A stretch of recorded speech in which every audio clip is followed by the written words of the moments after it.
Góða kvöldið, Stefán Eli heiti ég og kem frá veitingastaðnum Perlunni.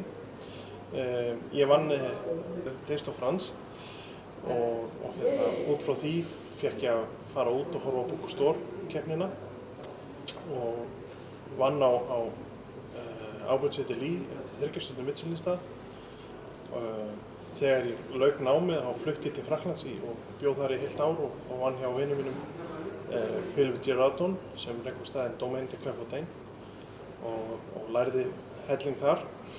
Ég hef alltaf horft mikið á franska matargerð og fylgst mikið með franskri matargerð og finnst einfaldleikinn en samt hráefni njóta sín og það er það sem ég ætla að gera í mínu matseli.